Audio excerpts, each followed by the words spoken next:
All right, well, thank you for welcoming our panel. As usual, they have better questions than me, so I prepared them with a few, and then just listening to them in the green room, I was like, they got better questions. So I'm changing everything I was going to do. All right, so except I'll keep the first one the same. Could we go and just briefly say your name, where you're from, and how many years or what program you've been in classical conversations? So start, Corbin. Yeah. Where's the mic? Oh, you're supposed to start? Yes, ma'am. Okay, you start. You guys know it more than I do. Hi, I'm Annalise Stewart. I'm from Jacksonville, Florida, and and I did 5 years of foundations, 3 years of essentials, and all of the challenge levels. Hey, I'm Michael Wilkes. I'm from Vass, North Carolina, and I did, let me see, 3 years of foundations, 2 years of essentials, and then all the years of challenge. Hi, my name is Lucy Miner. I'm from Raleigh, North Carolina.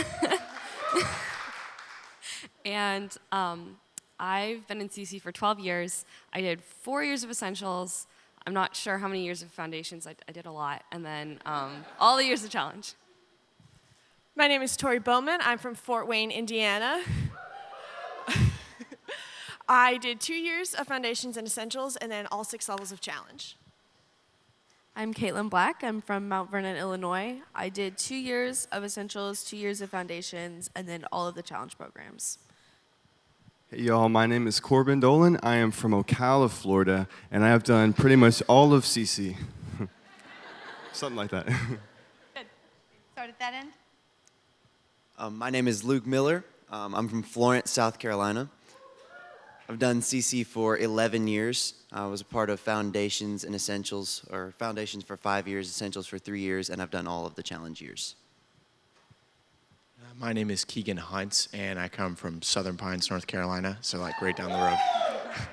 And I started in Challenge B and ended up doing Challenge B through Challenge 4. My name is Ethan Derrickson. I come from Markham, Virginia, and I did foundations and essentials. I don't remember how many years, but I also went through all the challenges. My name is Miles Bailey. I'm from Irmo, South Carolina. I've been in CC since I think I was 3 months old. I did 7 or 8 years of foundations, 2 years of essentials, and then every year of challenge. I'm Tyler Harmon. I'm from Jacksonville, Florida. How many years of foundation and essentials kind of eludes me, but I've done Challenge A twice and 1 through 4 for challenge. All right, thank you for introducing yourselves. That makes me very happy. So now my new question for you is, could you, in whatever order you've been told to do it in, I see your mics changed hands, could you tell us about your senior thesis and take a minute or two to really describe it to us? However you want to start. Yeah, so for me personally, I did my thesis on identity. I feel like so much of our youth don't know who they are, and they struggle with pursuing Christ and understanding who they are in a world that is so counter-biblical. And so just to summarize it, I really felt God called me to write a thesis on what it means to be a Christian in a sinful world. So I'm really excited about my senior thesis. I wrote mine on a local criminal case where I am from in Mount Vernon. Some of my family used to work at an SIUC campus in Carbondale, Illinois, and there was a murder there in 2014.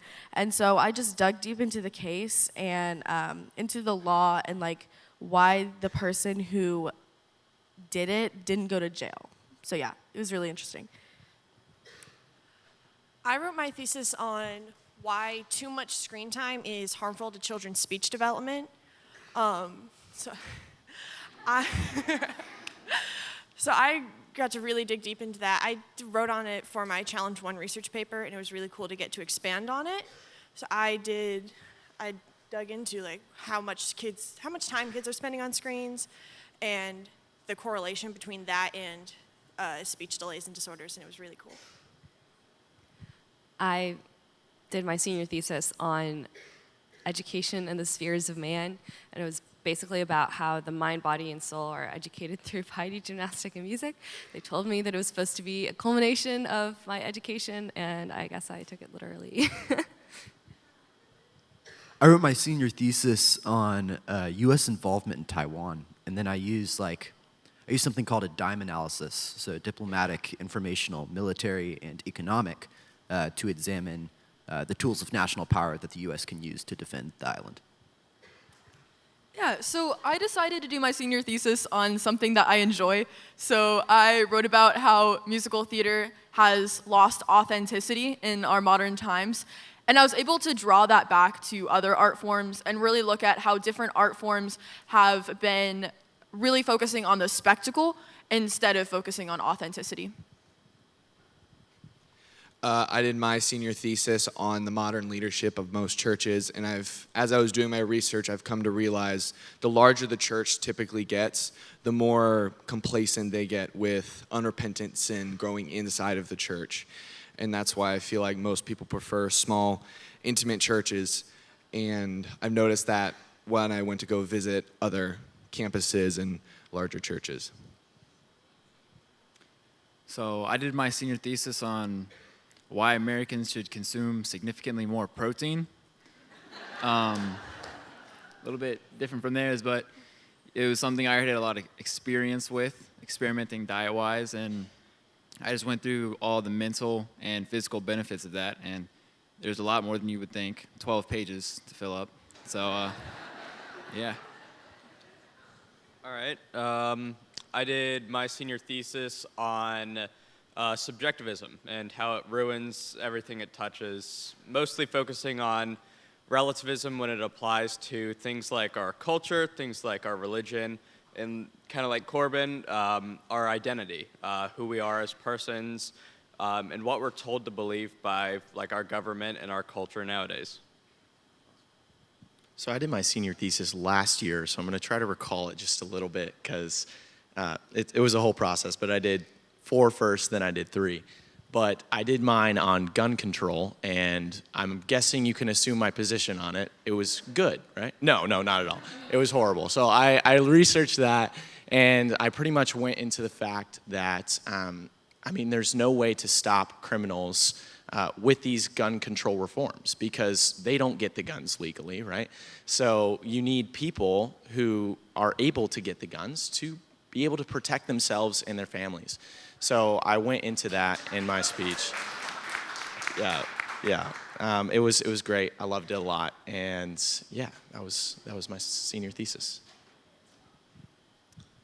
So my senior thesis was about corporate tax policy and some of the economic concepts that drive corporate tax policy that we make in America, and some of the reasons that the American citizen, the everyday American citizen, should learn about things like tax policy because it affects everyone. We looked over the last 100 years of data and really seeing what drives growth in tax revenue to the government in a time where the government is increasing spending, where the government needs more tax revenue to bring in to increase. With the increase in spending, what changes in corporate tax policy can be made in order to keep up with that spending. Interesting little fact from it for you guys. Corporate America right now is paying an effective tax rate of less than 1%. So it was a really interesting topic to dig into, and I probably dug into it a little bit more than I should have, but I had a whole lot of fun with it. Okay.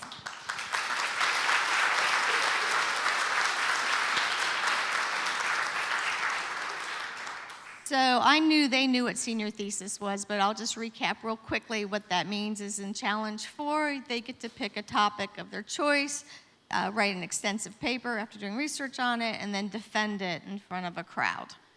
So it's kind of what you used to have to do to get a PhD in this country. So I'm very proud of all of you for doing it. Okay, so now I have another question for you that everyone always wants to know about you guys is, what are you doing in the next 12 months? So I'll start. I am graduating here, and I will be attending Hillsdale College in the fall. Yes, I will also be playing baseball there. So that's another homeschool people can play sports in college. So that's what I'll be doing. So the next 12 months for me are really packed after this graduation. I'm going on a mission trip, actually the end of May going to July, and then another mission trip July for a week. So that's all filling my time. But then after that, I've been accepted into Baylor University in Waco, Texas.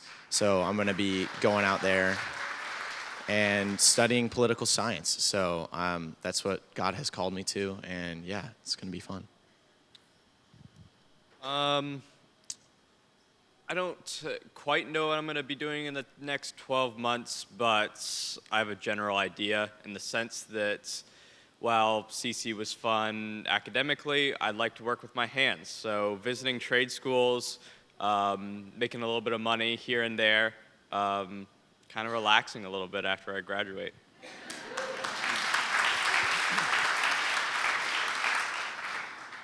So I'm going to be attending the University of South Carolina Honors College in the fall. I'll be studying electrical engineering.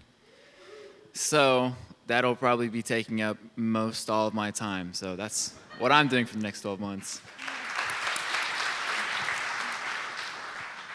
For the next 12 months, over summer, I will be resting. 100% will be resting.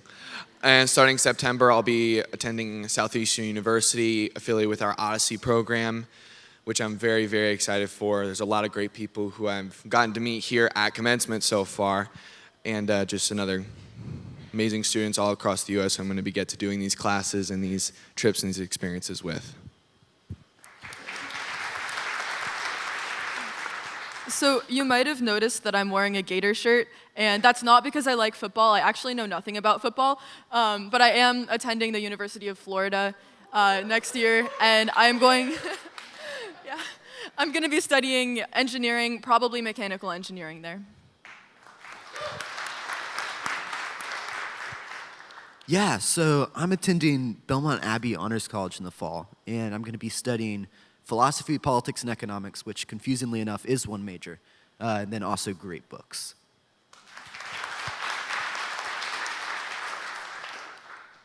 In the fall, I will be attending New College Franklin in Franklin, Tennessee, which is a very, very small school of about 60 people, which no one has ever heard of. But it is an amazing liberal arts college, and I'm very excited. And yeah.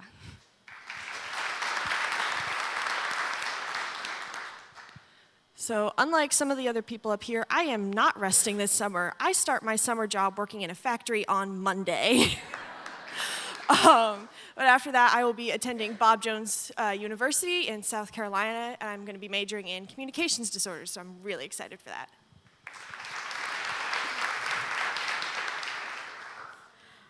I start my summer job in a couple weeks. I'll be working full-time in the summer with 2 jobs, and then in the fall, I'll be going to Rend Lake College and studying criminal justice. Yeah, so over this summer, I plan on working with my dad. He's self-employed, so that would be something I would want to do in the future. And in the foreseeable future, I plan on pursuing a communications and self-employment degree.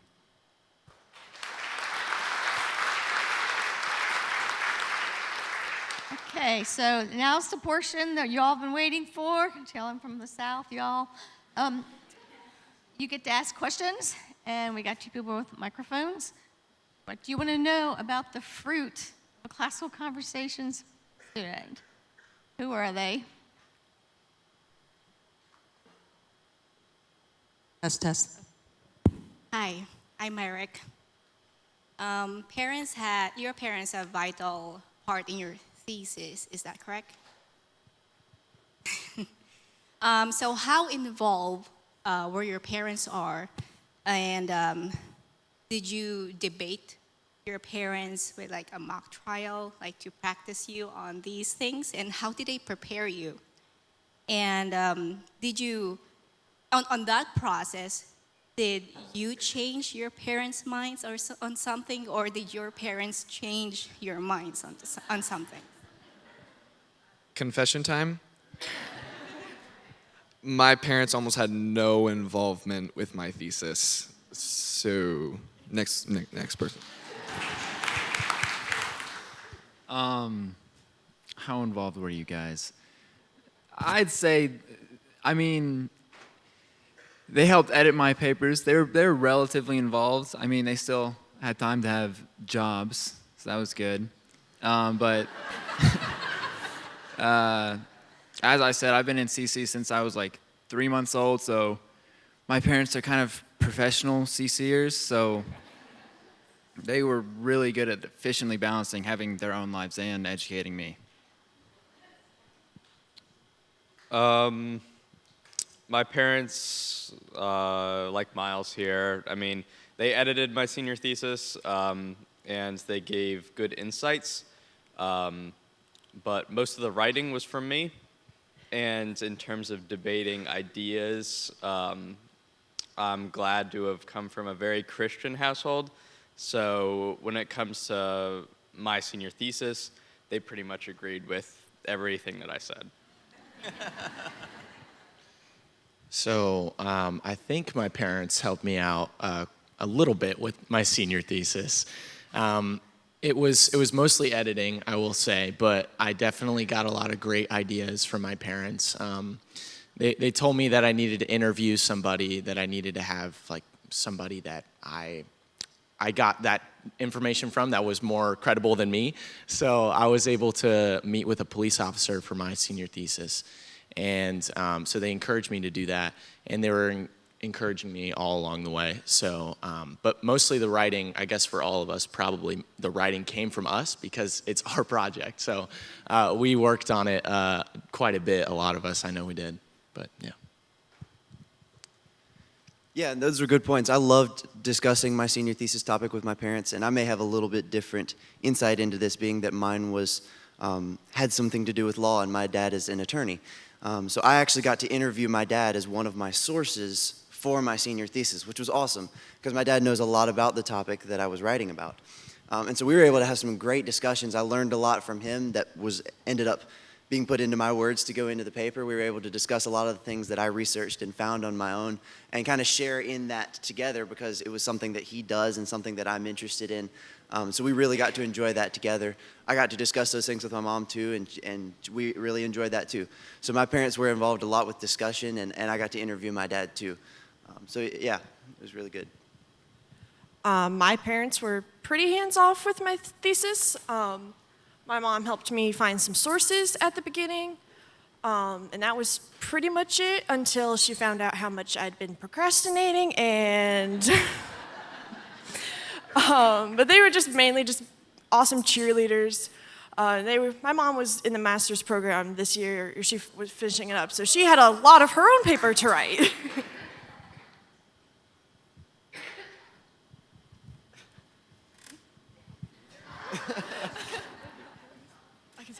Okay, yeah, so I think as you progress through the challenge years, you start to be able to teach yourself more and more, and your parents they don't have to be as involved with what you're doing, because you have the skills necessary to really be able to teach yourself how to write, how to research.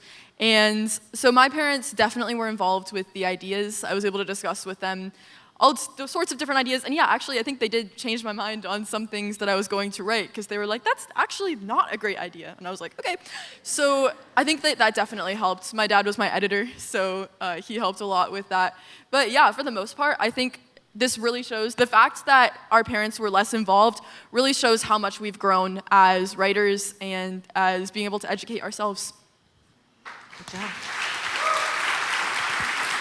And just FYI, you all don't have to answer every question, so maybe we'll take 3 and 4 and then move on to another question. Go ahead, David. I just wanted to add that Miles took the senior thesis English dual enrollment course through Southeastern and was able, this past semester, and was able to get feedback from a college professor that was very helpful. I highly recommend that class if any of your students can take it. Nice. Yeah, thank you guys so much. When I come to events like this, it's you that help me keep going. This is the gold that I'm looking forward to. I have 4 kids. I have a 2 and 4-year-old, and then 10 and 12. And so we're about to start Challenge A. And my question is, either I need you to just kind of give me a kick in the pants or just encourage me that I'm doing okay. But for your parents, just from foundations on through, something about myself that I dislike is I'm not great at discipline, and so we're not super structured in our school at home. We're getting through it, and everyone tells me to trust the process, they're learning. Would you say, with how your parents trained you up all through, were they really like, you got up at 8, you had your breakfast, you did book time, and then you did math from 9 to 10, and then you did, was it really structured, or did you do okay, like kind of a little more willy-nilly like I do? Do I need to step it up, or am I gonna be okay?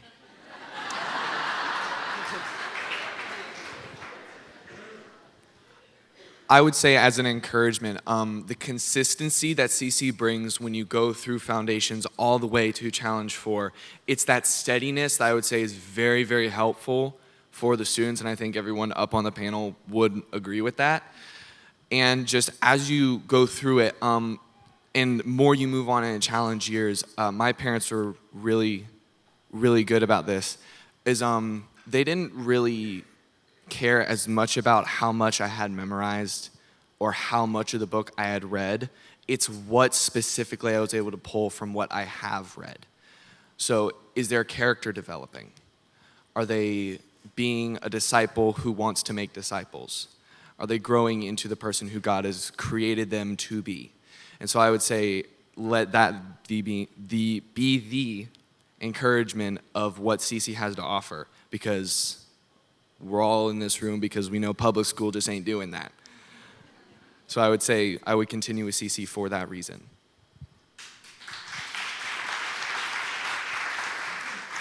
So I had 3 older siblings that all went through CC. The oldest one is 9 years older than I am. So my parents went through a lot of structure, discipline changes by the time they got to me. They were pretty hard on my oldest brothers from what I can remember, and then by the time they got to me, they kind of just let me do my own thing. They still helped along the way. They'd encourage, they'd edit papers, but I think it really does depend a lot on the kid. And then by the time you're getting to the challenge years, you can let them be on their own for a bit, and even if they mess up, sometimes falling on your face is the best lesson you can have. And I did fall on my face a couple times, but I am a lot better for it, so yeah.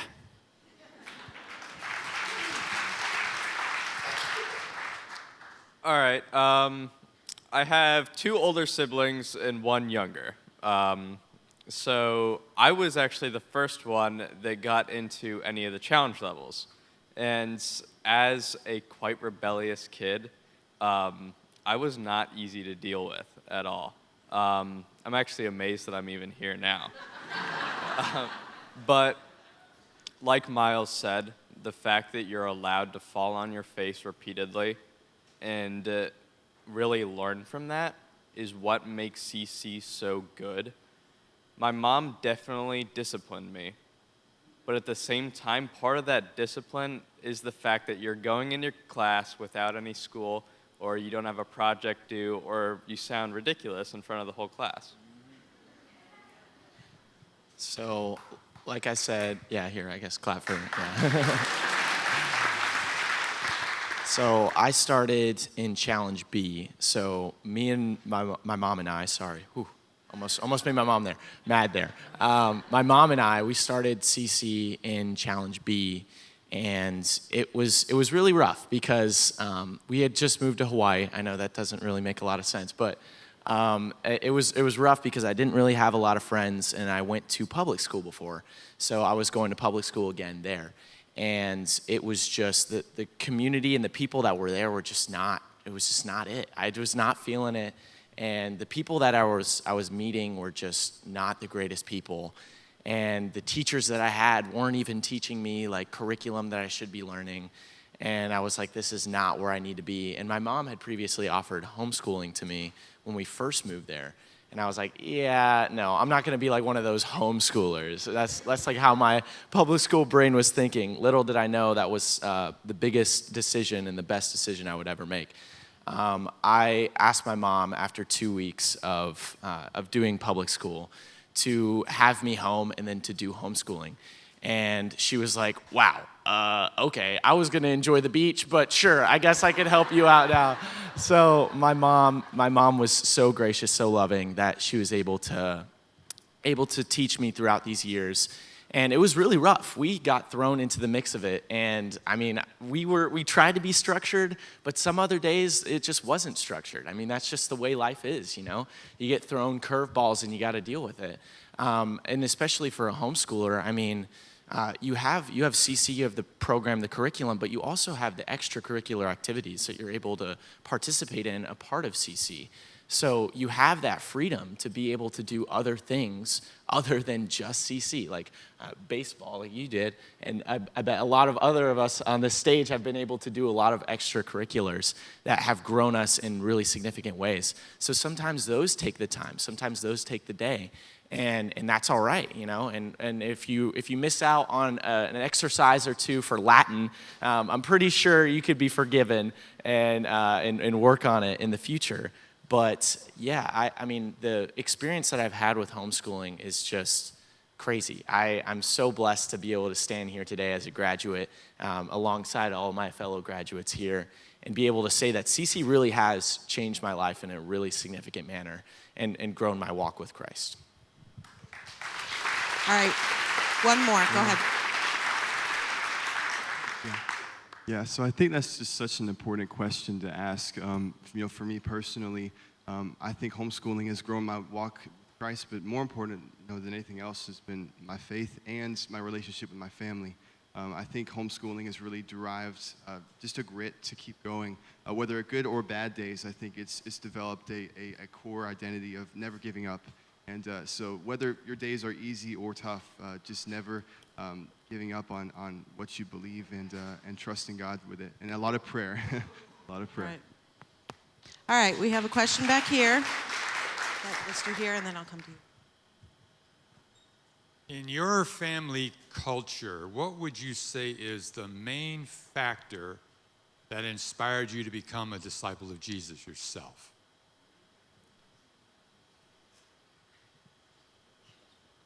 That is a really tough question.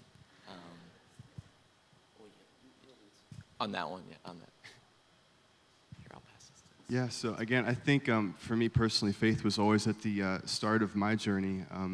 Like I said earlier, there's been hard days and easier days, but trusting God throughout whatever situation we faced has been really my rock. And surrounding myself with people that I trust and look up to. Specifically, I remember peers that I respected were really great influence for me in my faith. And so I would say for those parents who are looking to encourage their children, I would surround them with peers and those who are a little bit older who can encourage them. That's one staple for me personally.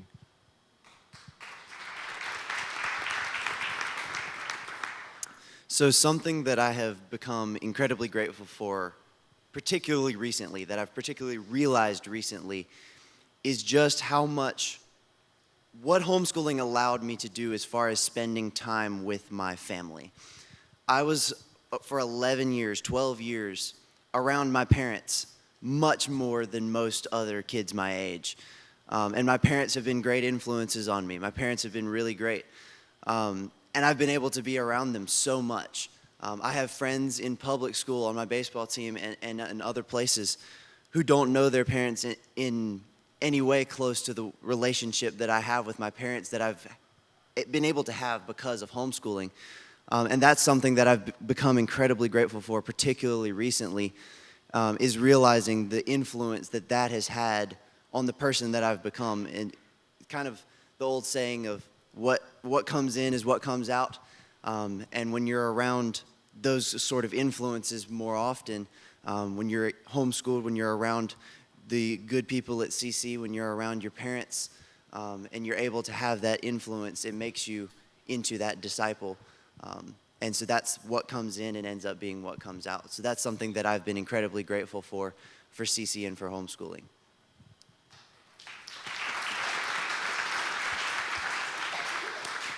Yeah, my parents were for sure a huge factor in my faith. They really encouraged me and brought me up to be the Christian that I am now. But also, our family really sort of holds true to the idea that we're supposed to be in the world but not of the world. And that means that I have my close friend circle that are Christians. I have close mentors that are Christians. But also it means that I don't shy away from joining activities like my theater, which is super secular, or a swim team with my public school, where I know that I can be that influence on other people. And it gives me the perspective of being a Christian while also recognizing that it's important to be a part of the outside world and being that good influence on people around me.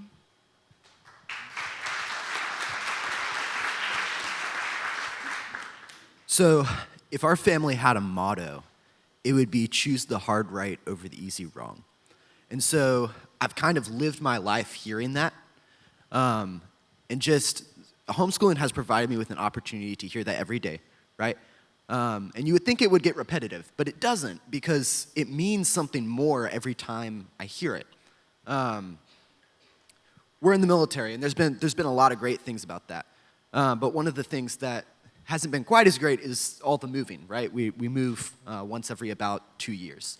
So that's been a bit of a constant challenge, and there's been a little bit of disorder there. And just that kind of like the constancy of having my family around me and having my family pushing me to do the right thing even when it hurts is probably the number one thing that has pushed me closer to Christ over the years. I would say the number one thing that has pushed me to Christ would definitely have to be my parents, specifically my mom.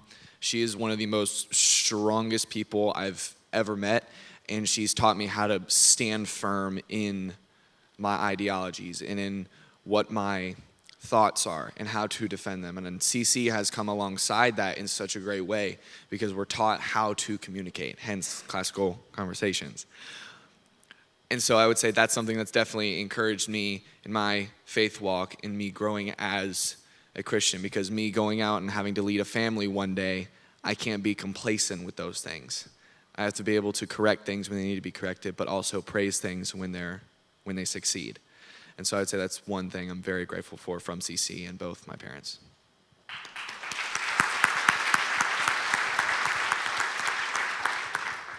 Okay. I have a question. Congratulations to each one of you, first of all. So I'm just going to quote from Lee. Education is the cultivation of wisdom and virtue, and it is accomplished by nourishing the soul on truth, goodness, and beauty. What epiphanies or Pentecost moments did you have throughout your CC years, whether it was through one of the presentations or specifically just a normal everyday strand during community? I love the transcendentals, the truth, goodness, and beauty. And I think that they really started to pop up maybe in the middle of Challenge 2, when we were trying to define virtue and what exactly is virtue, and we're reading, the Socratic dialogues and just thinking about, what is this thing that is virtue? And everyone thinks that they know what it is, but they're not really sure how to define it. And then, you start getting into truth, goodness, and beauty, and how those things, kind of come around in education. And then as we continued, so my class was kind of the same from Challenge 2 on through Challenge 4. As we continued in that class, we just kept running into them, and we just had these amazing discussions about truth, goodness, and beauty and how they impact our discussions. And we each kind of chose our senior thesis topics based on one or all of the transcendentals, which I think is really cool. And I love the transcendentals, and I hope that I can keep pursuing them throughout my entire life.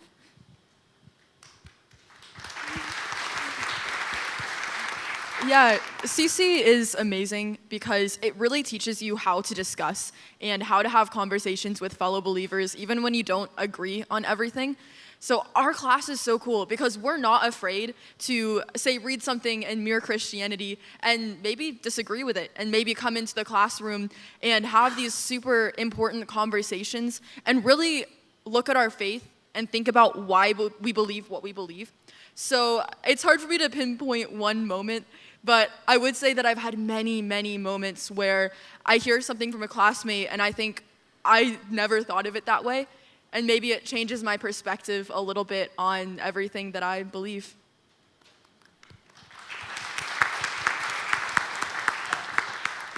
I think I've had thousands or a bunch of just little moments, like Annalise said, just where someone said something, or I was reading one of our books and just something clicked. You're like, oh, that makes sense now. But also just in, like, since Challenge 2, or even more recently, just realizing that education, especially classical education, is not about reading the textbook, memorizing all the things you're supposed to memorize. It's about learning and growing yourself and being able to have good conversations about what you're studying. So you're not just regurgitating information, you're forming opinions and discussing it with your classmates.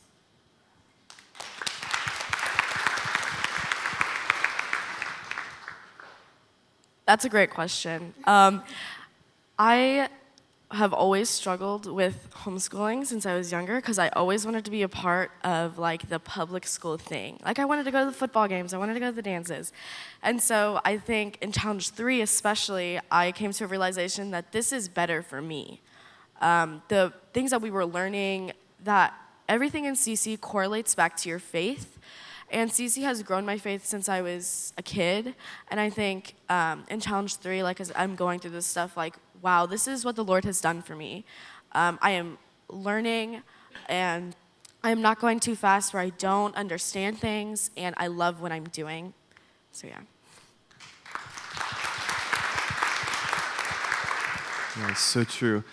Yeah, for me personally, there was a season in my life where I had to really learn just to trust in God more than myself.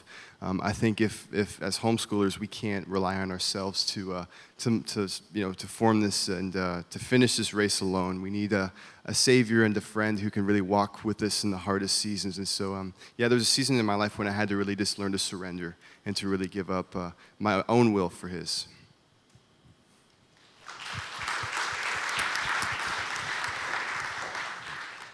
So, one of the coolest. Sorry. Okay. One of the coolest things in my entire challenge experience has definitely been this year, Challenge 4.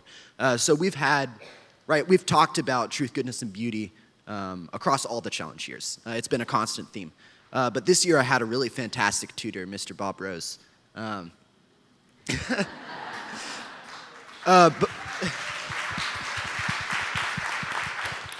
So week 1, he walked in and he was like, okay, what is truth? And we were all like, true things. And he was like, okay, but what is truth? So we had these fantastic discussions on just like, how do you define the yardstick by which you define things, right? So that's just been super awesome, particularly this year. Thanks, Mr. Rose.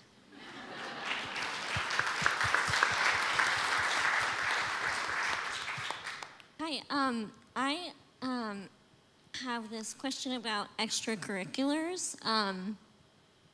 Actually, Grace asked the question about sports and how you can get involved in sports in areas where you kind of have to go to public school or something to be involved.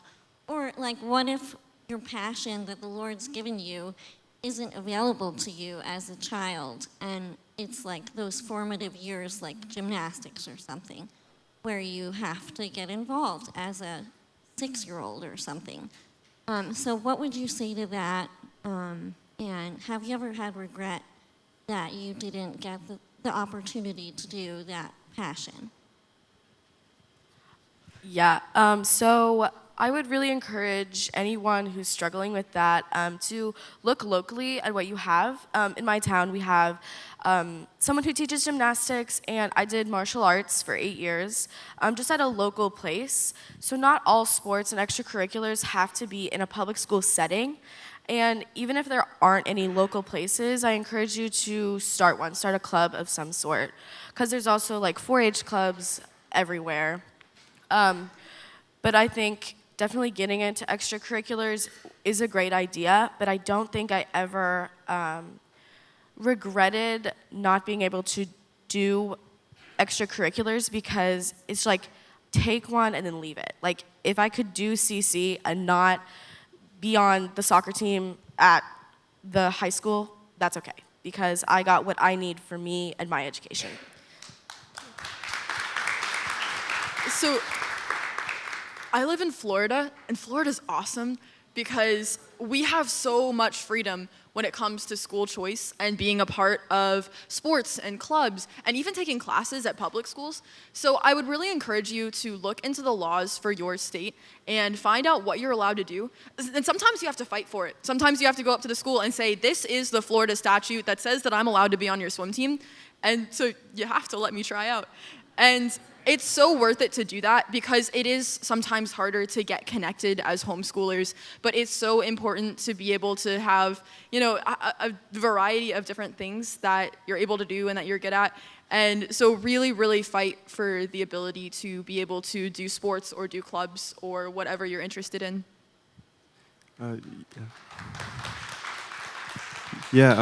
think homeschooling personally has brought so much more freedom to extracurricular activities. Actually, my younger sibling has been able to travel all over Florida and do soccer programs, and has been able to do whatever she's personally wanted to pursue.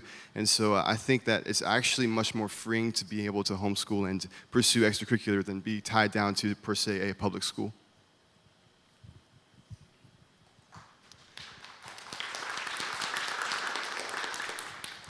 So I've done some digging into some of the rules about this in some different states. I play baseball in South Carolina for my high school that I'm zoned for. That rule was made for Tim Tebow. I know Florida has that rule. A lot of other states have that rule where you can play for the high school that you're zoned for in any sort of sports. There are some other states, like I believe Georgia, where you have to enroll in one class at a public school to be able to play. But there are ways for people who are homeschooled to play sports or do extracurriculars at public schools. And there are lots of things that are outside the public schools that allow for homeschoolers to be able to participate in extracurricular activities, church leagues, different things like that.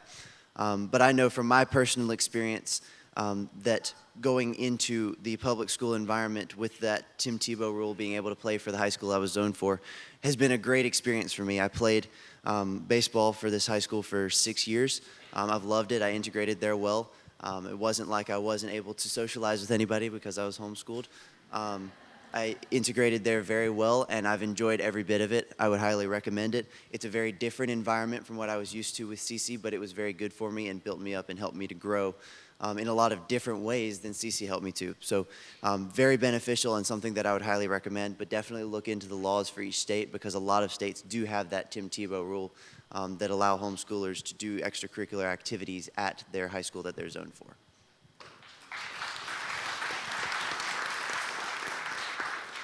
All right, my name is Joe Stewart. I'm from Jacksonville, Florida. I had a question. Several of you guys have talked about going to college campuses here shortly.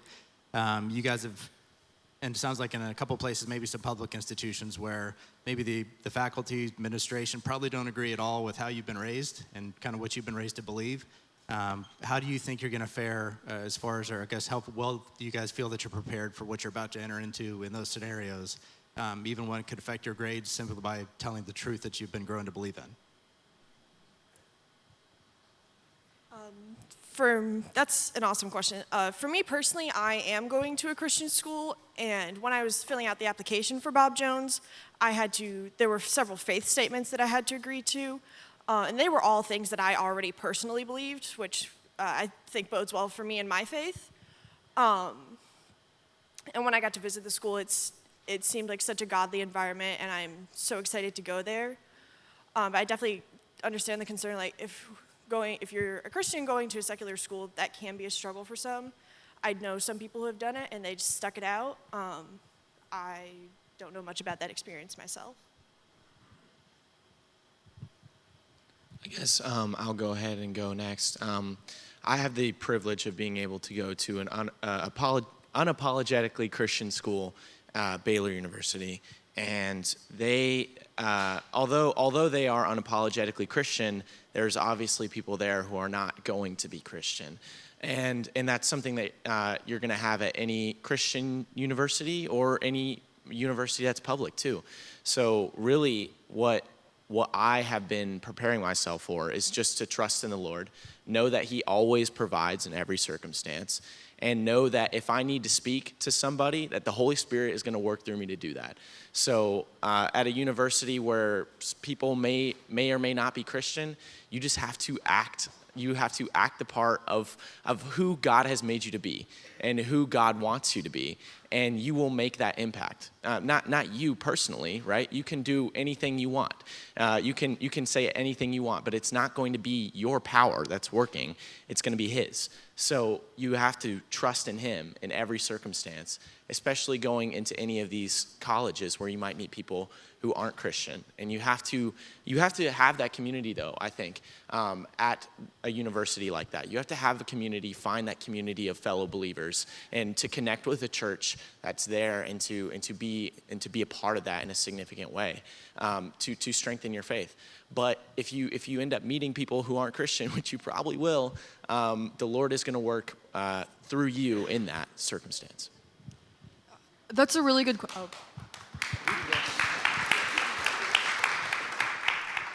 That's a really good question, and that is something that my family and I talked about and struggled with and prayed about for a really long time, trying to figure out what school would be the best fit for me.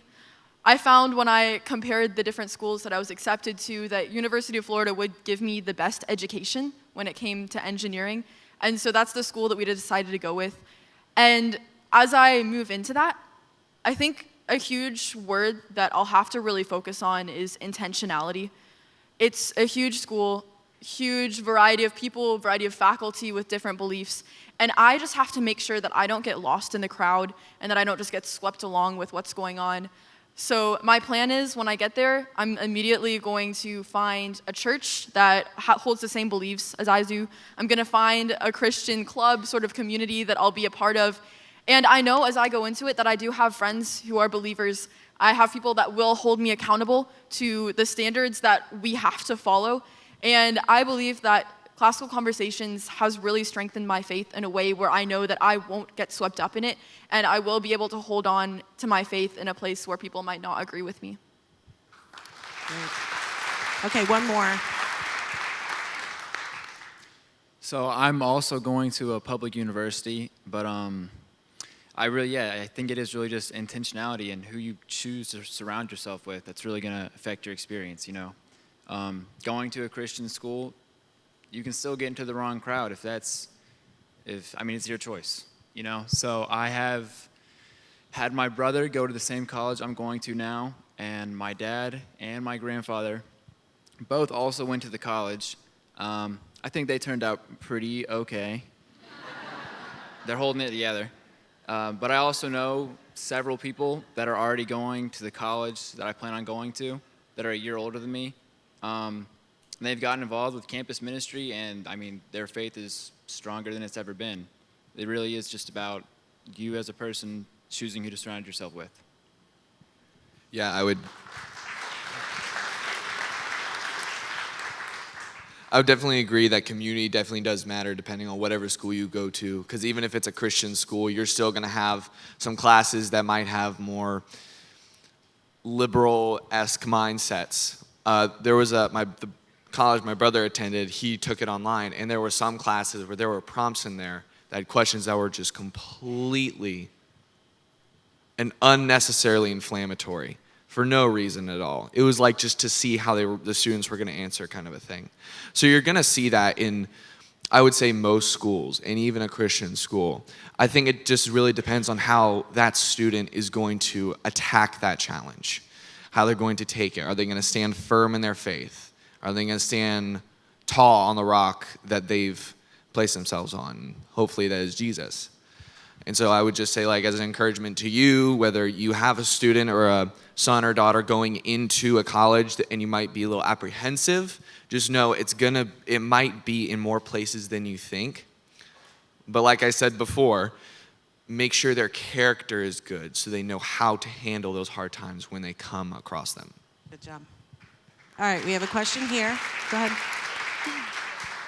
Yes, just before, I have a quick question for the panel, but to the mom who asked about extracurriculars over here, one thing that I have learned is that if you want it for your kids, sometimes you have to make it happen. And so we were faced with that this last year. We wanted basketball. Our kids love it. We didn't have a great experience with rec ball, so other families probably want it too. So you can get together and you can start it yourself. For your kids. So it's doable, I promise. So my question for the panel is, how many of you were once very shy, did not want to talk, was not a public, because you all are very well spoken. And so, we all have those kids who are shy, who don't want to talk, they don't want to contribute. So I'm just wondering how many of you were once that child? I was 100% that child. Without a doubt. When I was younger, I did not have very many or good, strong relationships. And so it wasn't until I would say freshman year, like Challenge 1, where I really got into a good community, where I was able to learn how to act in public, kind of a thing. I have a buddy right there in the crowd, he'll tell you I was the weirdest kid he probably ever met. And so just going through that, going through a good community, with CC and being hyper involved in my church's youth group and learning how to disciple younger kids as I was learning, it was a massive impact on learning how to just come out of that shell. And CC teaching us again how to communicate and how to be comfortable in our beliefs does that so unbelievably beautifully. And so I would say, yeah, that's just the main reason as to why I'm where I'm at now.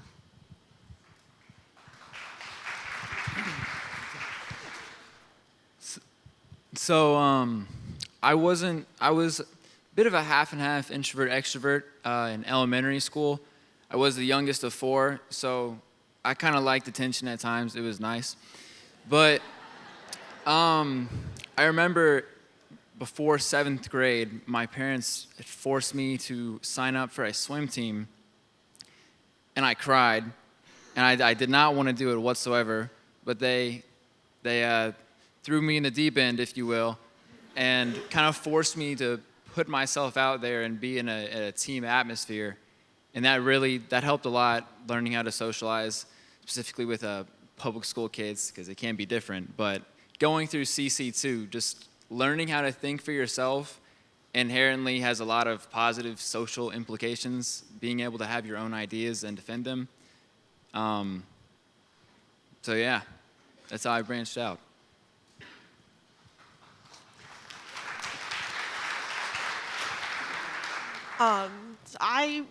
Before I did CC, I had a few close friends that I would hang out with. I went on a lot of field trips organized by another homeschool mom, and I would stick with my friend, and I wouldn't talk to anybody else.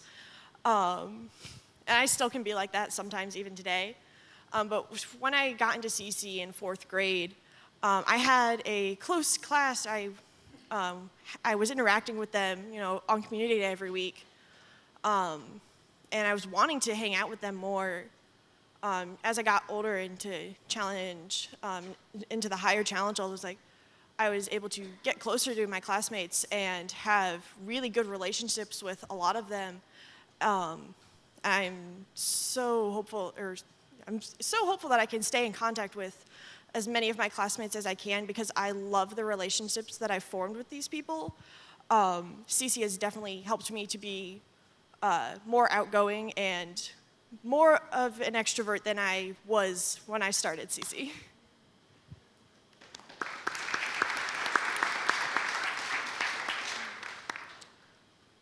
Congratulations, you guys. You're doing it. I've had the privilege of being a CC director.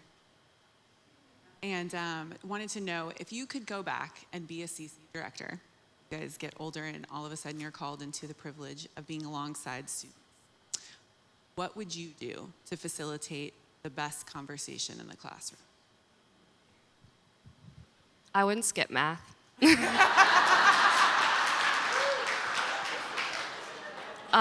Especially in my home education, I've been the not math kid and the I just want to read books kid. I'm sure that a lot of you guys here and a lot of you guys in the audience can relate. And I never liked math until this year. I took a pre-calculus class, and this was actually in a secular school, and I learned a lot. And I started, not necessarily from the pre-calculus class, but I started seeing math in more places and just noticing the beauty of math. And then we're also reading this book in class for physics called Storm in a Teacup. And it's so good. And it just made me think about the beauty of math. And so, yeah, not skipping math would probably lead to better discussions.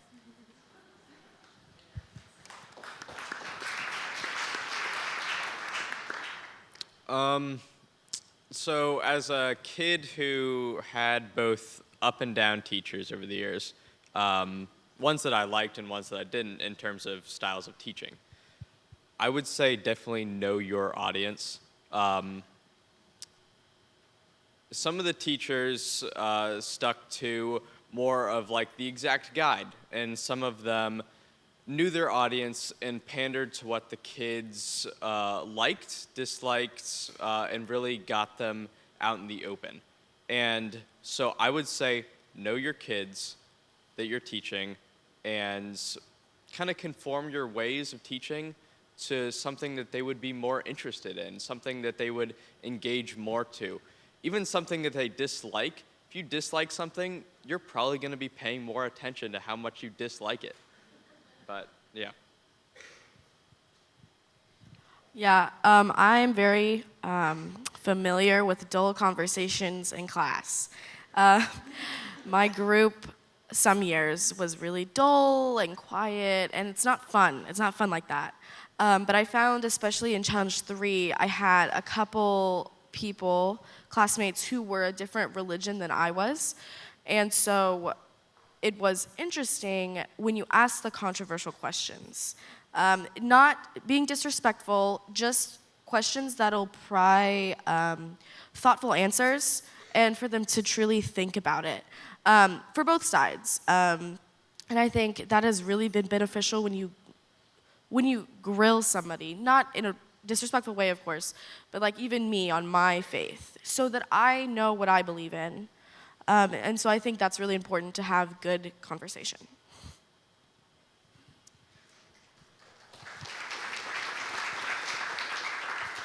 So I would tell the students in Challenge particularly to take the next step, to remember that it's called Challenge for a reason.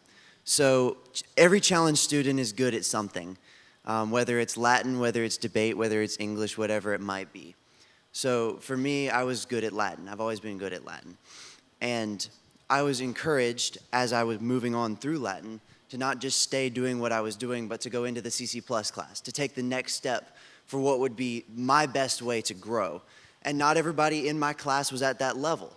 For debate, some students needed to make a little bit harder plan to defend so as to sharpen their debate skills.